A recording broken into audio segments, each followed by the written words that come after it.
तो चलिए बच्चों हम लोग प्रश्नावली 1.1 क्लास 9 का हल करेंगे। ठीक है, इसका पहला प्रश्न है, क्या शून्य एक परिमेय संख्या है? ठीक है, क्या शून्य एक परिमेय संख्या है? क्या इसे आप p बटे q के रूप में लिख सकते हैं, जहां p और q पूर्णांक है और q जो है वो शून्य के बराबर नहीं है। ठीक है, तो इसका उत्तर क्या होगा, पहले हम लोग इसको समझ लेंगे, फिर इसका उत्तर हम लोग लिख लेंगे। तो देखिए बच्चों, शून्य, ठीक है, शून्य क्या एक परिमेय संख्या है? तो देखिए शून्य को हम 0/1 लिख सकते हैं क्या? हाँ बिल्कुल, शून्य को हम 0/1 के रूप में लिख सकते हैं। अब देखिए 0/1 का मतलब होता है शून्य में 1 से भाग देना। ठीक है, शून्य में किससे भाग देना? 1 से भाग देना। तो जब हम शून्य में 1 से भाग देंगे तो क्या आएगा? 1 0 0 और यह खत्म। यानी कि जब हम शून्य में 1 से भाग देंगे तो उत्तर क्या आ गया हमारा? 0। यानी 0/1 बराबर होगा 0 के। ठीक है, उसी प्रकार आप क्या ऐसे लिख सकते हैं, 0/2 हो सकता है, बिल्कुल हो सकता है। शून्य में 2 से भाग देंगे। ठीक है, तो शून्य में हम 2 से भाग देंगे तो कितना आ जाएगा? ये किससे होगा? 2 0 0। ठीक है, यानी कि 2 शून्य में जब हम 2 से भाग देंगे तो हमारा उत्तर क्या आएगा? 0 ही आएगा। तो शून्य में जब हम 2 से भाग देंगे तो हमारा उत्तर 0 ही आएगा। उसी प्रकार जब हम शून्य में 3 से भाग देंगे तो हमारा उत्तर 0 ही आएगा। ठीक है, तो इस तरह से हम क्या लिख सकते हैं बच्चों? 0 बराबर 0/1, क्योंकि यह 0 ही है। 0/2 बराबर 0/3, यानी कि 0/1 भी 0 ही है, 0/2 भी 0 ही है और 0/3 भी 0 ही है। ठीक है, अब क्या 0 और 3 यानी 0/3, 0/2, 0/1 क्या ये परिमेय संख्या है? तो बिल्कुल एक परिमेय संख्या है।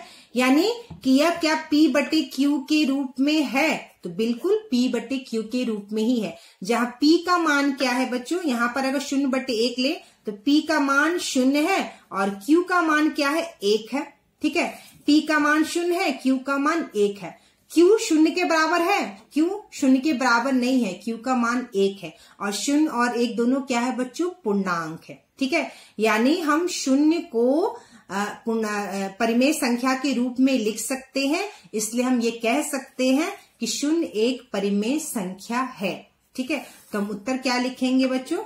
उत्तर लिखेंगे हाँ 0 एक परिमेय संख्या है। 0 एक परिमेय संख्या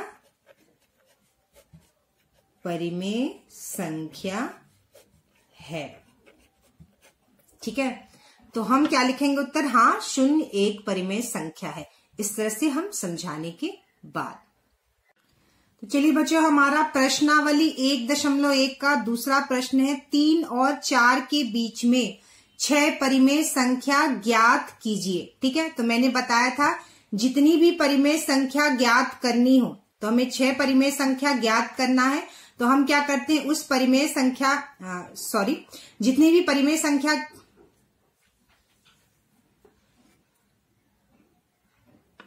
तो चलिए बच्चों प्रश्नावली 1.1 का प्रश्न 2, 3 और 4 के बीच में 6 परिमेय संख्या ज्ञात कीजिए। ठीक है, तो हमें कितनी परिमेय संख्या ज्ञात करनी है बच्चों? 6 परिमेय संख्या ज्ञात करना है।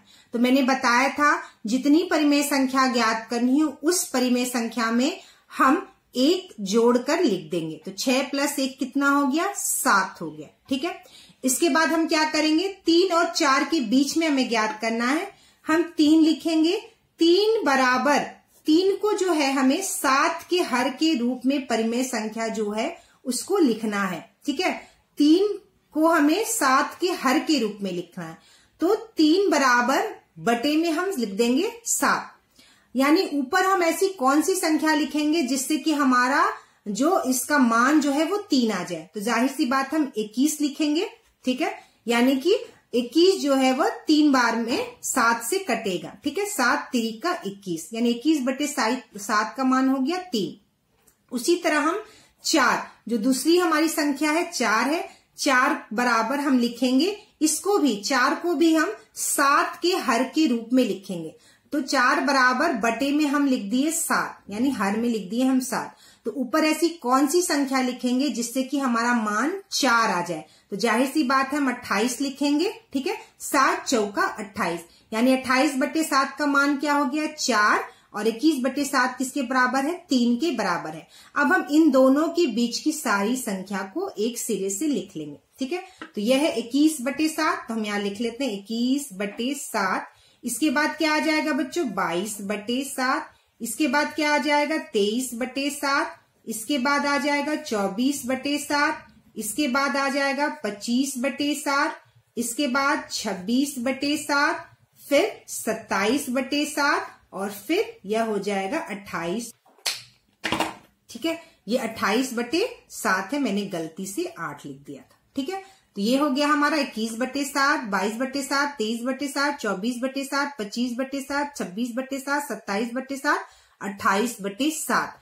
अब देखिए 21 बटे 7 क्या है? 3 है, तो हम यहाँ लिख देंगे 3, 22 बटे 7, 23 बटे 7, 24 बटे 7, 25 बटे 7, 26 बटे 7, 27 बटे 7, और 28 बटे 7 क्या है बच्चों? हमारा 4 है, तो ये हम लिख देंगे 4।